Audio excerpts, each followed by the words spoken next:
G'day, HMR here. Dogs whining, dogs chewing things. Sorry for the background noise. I just wanted to kind of tell a little story here, maybe, that might help you in a different way to understand. I'm sure you know what futility means intellectually, right? But how do you recognize an emotional investment of futility with people with BPD? Well, here's a little sort of like metaphor, if you will, a little story. I'm a Toronto Maple Leaf fan, okay? So for those of you, talk about futility, for those of you that might follow the National Hockey League, whoever your team might be, it's pretty much North American centric, the National Hockey League, but yeah, permeates other countries who have their own leagues, etc., and love hockey too. But as a typical Canadian, I rooted for this team. Let me see. I'm 66 years old. And the last time this freaking team won a Stanley Cup championship in the National Hockey League was 1967. And in that year, best my math can do in my head, you know what I'm saying? I was 8 years old. I was going to turn 67. No, I was 9, and I was going to turn 10 like later that fall. So I was 9 years old. Can't really remember it that well. I've seen recorded, plays of that where they say, the Toronto Maple Leafs have won the Stanley Cup. Well, nobody's heard that in like 56, 57 years now. And last night, as usual, they bowed out of the first round of the playoffs. I mean, except for last year where they got creamed. And I don't know if they were swept last year by the Florida Panthers or if they won a game. I mean, who really cares? So what's my point to this little story? Well, I have long since, ages ago, realized the futility of being a Toronto Maple Leaf fan. Yet there is still some connection there. There is still some dream there.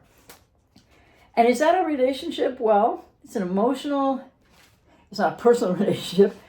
It's an emotional investment and sort of a relationship with Leafs Nation, right? Like as one person out of like millions of people who root for this team or who get disgusted and fed up and can't handle this team anymore, Toronto Maple Leafs and National Hockey League, and who maybe like jump off the wagon, go away, start rooting for other teams, etc. Or who kind of just hang in there. But in the playoffs this year, Toronto was playing the Boston Bruins. Anyways, and they haven't beat the Boston Bruins in the playoffs, if I'm correct, or seventh game of the playoffs since 1959. By the way, in that year, I would have been 2 years old, eventually, somewhere along the line in that year. And so, futility. Emotional investment with futility.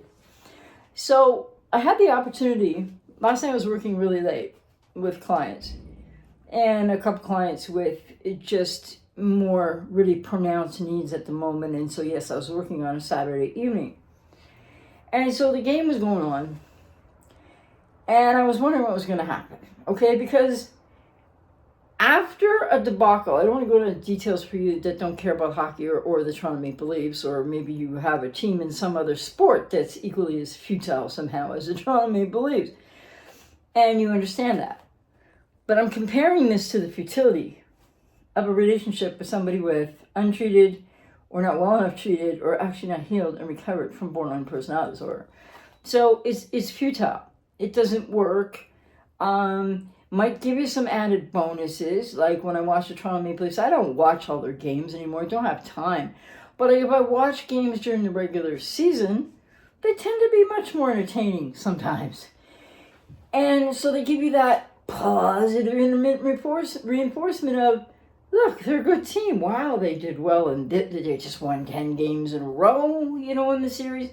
In the season. And then in this particular series with Boston Bruins, they lost the first game. I think it was 4-1, 5-1. I think they lost. No, they won the second game. because they couldn't score goals, right? They pay $40 million plus for 4 forward top scorer type people, but they just disappear in the playoffs, except for Willie. Yes, Nylander. But the thing is, so hopefully big changes are coming, right? Because I don't want to have to not be able to be a fan anymore, but this isn't the same thing as like being in a relationship with a borderline, right? Or a narcissist, or continuing to talk to that, relate to that, chase after that emotionally and consciously, borderline or narcissistic parent, as well as maybe a partner or whatever the case. So they lost the first game. I think they won the second, or they lost 2 and they won the third. I don't know anymore. And then came the fourth, which was, they didn't even show up. Like borderlines don't really show up. They couldn't reciprocate even a little of our hopes or dreams as Toronto Maple Leaf fans to see them compete, because they weren't competing. They were just not able to put together any kind of a system of actually playing professional hockey. It was horrific to watch. And all the podcasts and the people who are devoted to talking all about the Toronto Maple Leafs all the time, pretty much everybody, including some former players, is like, that's it, blow it up, get rid of this core 4, enough is enough, we've had it. Lots of people announced, like celebrities and whatnot, and some podcasters that are well known on YouTube in this hockey genre. Many of them announced they weren't going to watch a game 5. Forget it, I'm done. I felt the same way. Maybe I peaked at game 5. I don't think I saw all of it. But so then they put in a different goalie, because the coach needs to be fired. And then so we won the next 2 games. And so Toronto was down 3-1 in the series. This takes 4 games to win, the best out of 7. And then they win 2 in a row because I think largely they changed the goalie. But also, something happened, I don't know. They developed a system that they didn't have prior. They actually played what looked like real hockey. And then they made it harder for Boston to just like shut them down, etc. And that's like what happens in hockey. And then we go to game 7. So do I have hope anymore? I don't know. And I'm working with a client. Well, I had a few clients last night, and I was working with a client that I forget what time we started. Maybe it was around 7 p.m. or so, or 8 p.m. Then it was 8 p.m. And so I couldn't watch the game, right? Like I was recording it. And so I'm talking to my client, I'm not thinking about the game, and next thing you know, like, so I'm still talking to the same client because it was a person with a very, very urgent, life-changing situation happening for them. And somebody who actually I've been working with for a long period of time, who had, hear me correctly, had BPD, but doesn't have BPD anymore. But still working out family of origin issues, and then dealing with something really, really for the first time in their young lives, and I wanted to be there for them. So we did a session of about, it really was like 2 hours plus long, close to 3. And then the client was coming out of what the major concern was and all what that really was intensely about, and how to make myself, was delighted to make myself available to them during that time. And we started to talk about a few other things. And so at that point, and way past session time, but I turned on the game with no sound. And, myself and the client were, he was talking about a few other things and was sort of moving out of where he had been and will be again, but, working through a process of something. And no, he doesn't have BPD anymore. And then ironically enough, first thing I noticed when I turned the game on, it was somewhere in the second period, I'm like, what's that goalie doing in net? What happened? Because right there, I'm like, no, we're toast. And one way or the other. So anyway, I wasn't really paying that much attention to the game. And then somehow in the conversation, I mentioned that to my client. And then they were like interested because we were talking about sports for a bit. And there was something really important about where this client was at and what they're going through.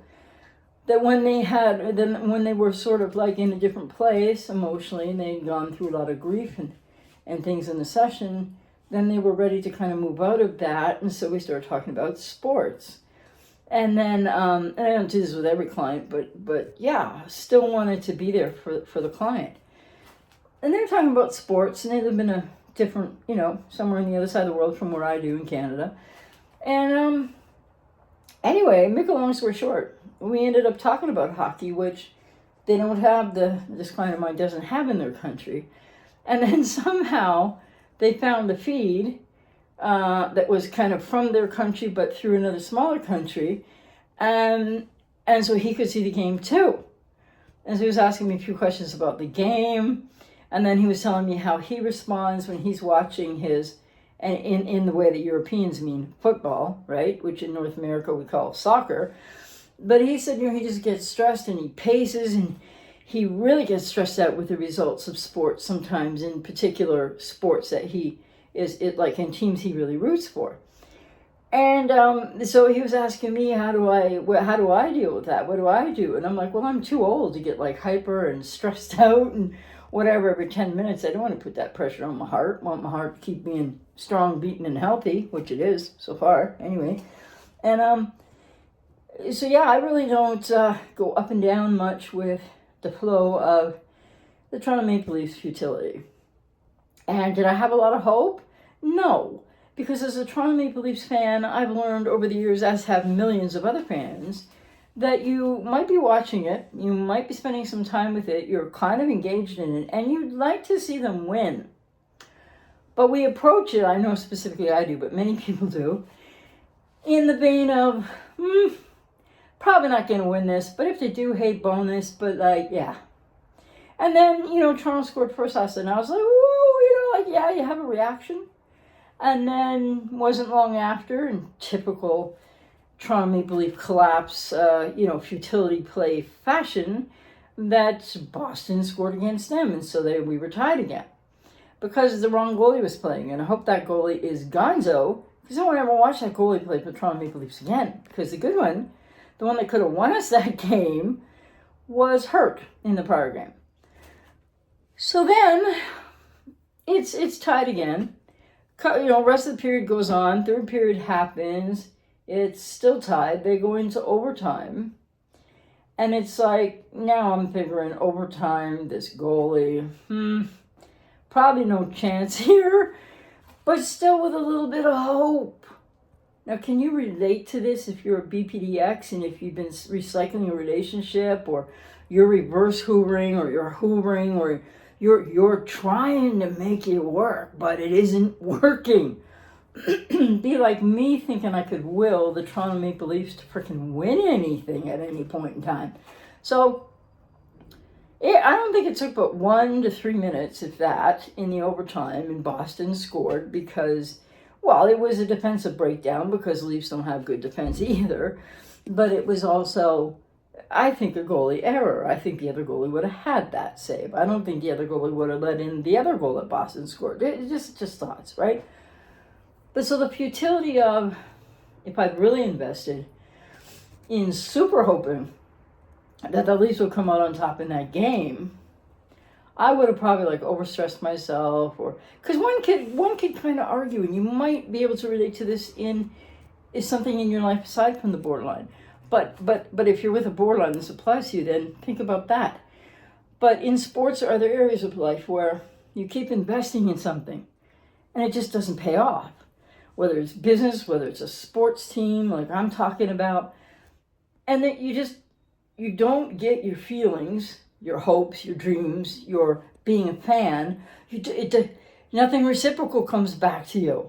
But, oh, they blew it again. Oh, maybe they came up against a better team, and, But they've been working 8 years with this core four, and over $40 million in a cap system to these 4 players, and all the problems associated with that, and all that money going one direction means poor defense, and not really the best goaltending, goaltenders that we could have, that we need to have, if Toronto needs to have, if they're ever going to go out of the first round, past the second round, or ever get to a Stanley Cup championship game series, let alone win it ever again.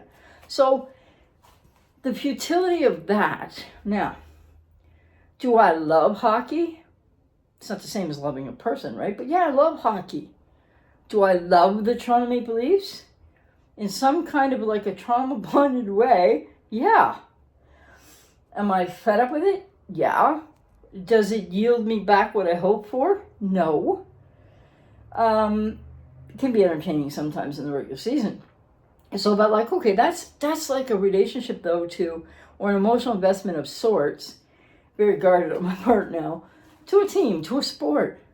But when I'm describing about the Toronto Maple Leafs and how I've watched them and how many years and how long it's been since they won a Stanley Cup and all their futility and all the sort of ups of the hoping, which I don't really go to anymore, but the downs of, well, heartbreak sometimes and a lot of disappointment, but not heartbreak like in an up and down roller coaster relationship with a borderline. But my point of my story is that I can only just add one thing too. My client, who is in, like I said, a country far, far away on the other side of the world from Canada, I'm watching the original feed, and he was like 3 minutes ahead. So he'd be like, oh, and I'd be like, I don't want to know. But anyway, so comparing mine and millions of people's experience with rooting with for the Toronto Maple Leafs, 56 to 57 years now, without a championship, and many of those years without even making the playoffs, and the last 8 years or more of making playoffs, but exiting in first rounds that, they should have, should have won, being up 3-1, losing, blowing it, the whole thing. This is what happens in relationships with a borderline or a narcissist. But it seems so great in the beginning. Like when I was a kid, I got introduced to the Toronto Maple Leafs through, family of origin. And back then, they won championships. Predominantly Montreal has the most cups because of the original 6 era, and Toronto has the second most cups because of that. But there will be teams who continue to win in the upcoming years, if Toronto doesn't get there soon, that, will start to build up as many cups as Toronto won 56, 57 years ago. I can't count. With their last win being in 1967. Futility. But if this was any kind of like a personal relationship or a personal kind of trauma bond, I wouldn't stay in it. I know how to navigate it well though, because I just don't go up and down. And I don't bite the hook of the intermittent reinforcement of watching Toronto play two of the best games I think I've ever seen them play for years, in coming back from that 3-1, being down 3-1 to the Bruins to tie the series up 3-3 to go to that Game 7 last night. So the thing is, I'm likening this, and it probably doesn't work for everybody, but maybe makes sense to you, that how futile it truly is for me. If I really believed the Leafs were going to win that series, I mean, they had a chance. But even then, to believe that they were going to go on and win a Stanley Cup this year. So the coup de grace of my emotional investment in a sports team, in this particular sports team, or any other Toronto team, pretty much, because they don't win much, if at all, is akin to the intermittent reinforcement with a borderline or a narcissist in what are trauma-bonded interpersonal relationships, up close and personal, setting off your nervous system often. You're being devalued. You don't understand what's going on. It's not as simple as I'm watching a bunch of men play a sport and they're just consistently, this team, not good enough. That's a bit different. Because in the relationship with the borderline, you're not good enough. So they think. So they devalue. And they'll always get there. And so will the narcissist. Too, it's all your fault and you're not good enough. That's a little different than my Toronto Maple Leaf thing, because I don't play for them. I'm an old lady now. I used to play hockey. I used to be a really good hockey player. So I had a little bit of a role in, did the team I was playing for win or not?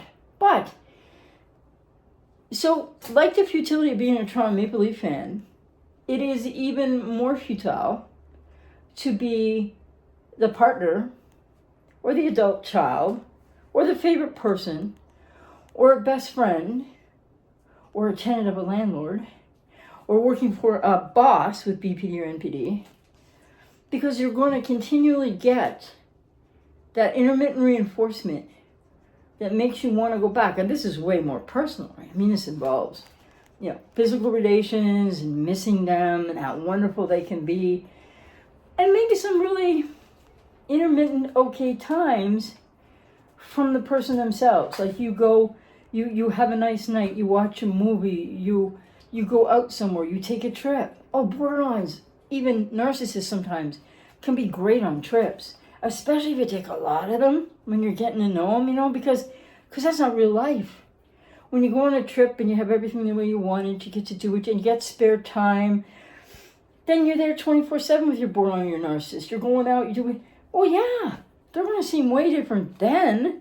Well, not after you get to know them and the devaluation split starts, because they'll still have problems on vacations. But what do you think?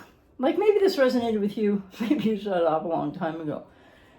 Not so much about the analogy, but like, I think it works. Because what I'm really, the core of this message is the futile nature of hoping for things that don't manifest. Of hoping for things that aren't consistent. In the case of the Toronto Maple Leafs, they've been losing for 56, 57 years. To hope or to really expect that all of a sudden that's going to change. Well, after all these years, maybe one day it does. But what doesn't change in a relationship with a borderline or narcissist is that unless they go to therapy and really work at it for 8 to 16 years, never mind what you're hearing out there about, they can go to therapy, people with BP, and in a year be better. They can remit, and that just means nothing really. But if you want to take it literally, it means they go from like maybe 8 traits of BPD, they work through some therapy, and then they have 4 traits. So they're not technically in the range that they were in when they were diagnosed with BPD. But let me tell you something about 4 traits of BPD. They will be the core content, absolute most difficult 4 traits to heal, including finding the self and much more. So somebody says to you, or you're waiting on the therapy and you're codependently ensconced in this trauma bond, betrayal bond, and you've got, from some woundedness in childhood, you've fused together, not on purpose, in your neurology got fused together and wired, love and abuse, or love and being let down, or love and not having your needs met. And maybe for a lot of people, love and being really traumatized. Because when we're looking at a parent and we're a kid, we love them, even if they're, like I was a really abused kid, even if they're abusing out of us. We still need to pursue what we need from them. We still need to pursue, quote, love, unquote, even when we don't get any. So this is just an elongated way and a little story of how to, again, try to impress upon you, if you haven't yet realized it, or if you know it intellectually, you need to learn it emotionally, that the intermittent reinforcement of hope, of dreams, of discounting the negative or the reality surrounding what you're trying to feel, or what you feel, but you don't understand why, but you don't feel it all the time, it's on and off, and maybe it's bad way more than it's good. It's futility. And then people with codependency, or CPTSD, or PTSD, or maybe OCD, there's a lot of factors. People that end up with borderlines and narcissistic relationships, you might have a borderline or cluster B parent, you might not. But what do you think keeps you staying there, investing? Not like I'm investing in the Toronto Maple Leafs, because I've got distance and a rationality about that, and of course it isn't a quote love relationship, unquote, right? Though I sort of passionately love them, but like at this point, not in any palpable way. Don't invest much there, but you're still investing in this borderline or this narcissist as if like you're really going to get what you got in love bombing or idealization, because they show you little bits of it. And yeah, they can have great traits. Narcissists or borderlines, they can have some really positive qualities. And they can woo you back with those, and they do the intermittent reinforcement with those, but it isn't who they are, and it isn't going to be the bulk of your experience. So, like, I could turn off the Maple Leafs anytime and just go, like, the heck with it. Probably wouldn't have been very invested in that game, but it turned out to be very therapeutic with the client that I was, still engaging with, and it helped him to stay out of devastating grief for a bit of time, which gave him a nice break. And so that was really what was behind that. And I knew that he knew it, and I knew that I knew it, and I'm like, well, let's just do this. But the futility of these relationships, it's because you're trauma bonded that you don't know how to let go, or even if you've broken up, or even if they discarded you, and you're not hearing from them anymore. But so many people are leaving their texts open. Some people think they've made a major accomplishment. Well, it is an accomplishment, but a major accomplishment of no contact by just leaving their borderlines texts on read. That's not no contact. So unlike me as a sports fan and a fan of the Toronto Maple Leafs after all this futility of 56 or 57 years, so most of my life, it's not the same when you're in a relationship with a person with BPD or NPD or BPD, NPD comorbid, or whatever else you might think they have. The bottom line is you need to focus on you. I know I say that in millions of videos and podcasts. Well, I haven't done millions, but you know what I mean. And you need to recognize that intermittent reinforcement is a key to what goes back, to what you so didn't get as a child. And you may be consciously aware of that or not. And I'm not here to work with you if I resonate with you, because I know how to help people to find that core content in codependency, in childhood woundedness, which is why you keep on hoping, expecting it's going to be fine now, when you're just in another episode of the borderline or narcissist intermittent reinforcement, which many narcissists do consciously on purpose and target you, and many people with BPD might be aware of how they're manipulating and lying to you. And some people with BPD, or maybe even some covert professional narcissists, aren't so like knowing everything ahead of time what they're doing, or consciously knowing what they're doing. But it's because you're susceptible to what you fell into in the beginning, which felt fantastic. Which, by the way, because narcissists or borderlines mirror you in the idealization phase, unlike so many people say out there, that doesn't mean you're falling in love with yourself. That's ridiculous. It just means you're falling in love with who you think they are based on how they're just so into you and you're great, right? And maybe nobody's ever told you a whole lot of positive about you, and now you're getting like a ton of positive, and like that feels real good. Calms the nervous system, builds self-esteem on a false foundation, unfortunately, builds self-worth, adds to everything that you may or may not have been struggling with to varying degrees. So just like I think it's safe to say that the Toronto Maple Leafs, barring a lot of changes, improvements, and super striving for a winner, because they're owned by two monopoly ISP corporations in Canada, they are the richest team in the National Hockey League. They have no impetus to win.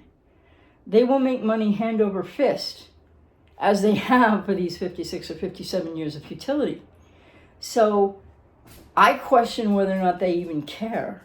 The owners, the corporate owners of this team, whether they even care if the team wins. Tends to breed some apathy in a lot of players.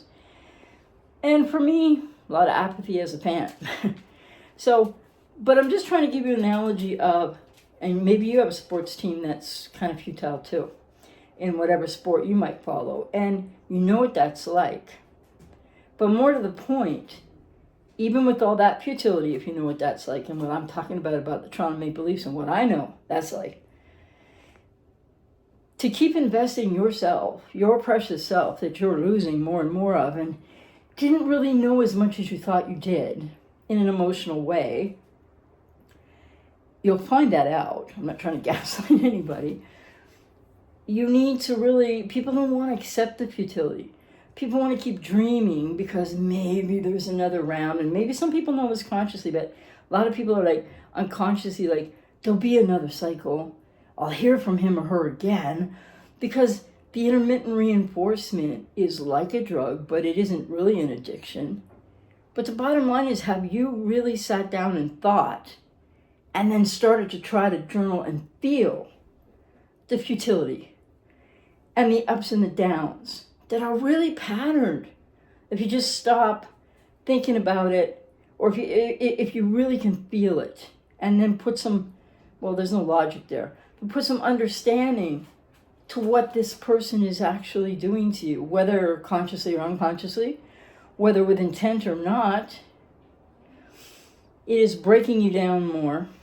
It is helping you to lose yourself more. And it's only intermittent reinforcement of a trauma bond. They don't love you. They don't see you. They don't hear you. You can argue with them. You can try to fix them. You can try to help them, rescue them, teach them stuff, ask them why they do this, why they do that. And still, nothing changes. And that's why you have to go no contact. And that's why you need to do that, which is really hard, or seek help to be able to be helped to do that. I'm out here to work with you, if I resonate with you on that. Because I can't say that the Toronto Maple Leafs will never win a Stanley Cup. I think I'd say probably in my lifetime, I doubt it. And maybe they never will again. But I can promise you that that person with BPD or NPD who you thought they were, they never were. They aren't going to become again. And when the intermittent reinforcement comes, or you're feeling sorry for them, or you're looking at all their good qualities and you're ignoring what's happening to you, futility. But painful, life-impacting, self-diminishing, losing respect for yourself, losing trust for yourself, losing yourself, impactful. So think about that. I don't know if that was worth the effort or not. Some people may resonate, some people may not. But to be in a relationship of any type with a person with BPD or NPD or ASPD or whatever in cluster B, whether it is the person you've been in love with, you've married, you've had children with, someone you're dating, a friend, a sibling, a parent, a landlord, a coworker. No, it's futility. And you don't know how to focus on you enough, and you don't have healthy enough boundaries if you're in any of those situations.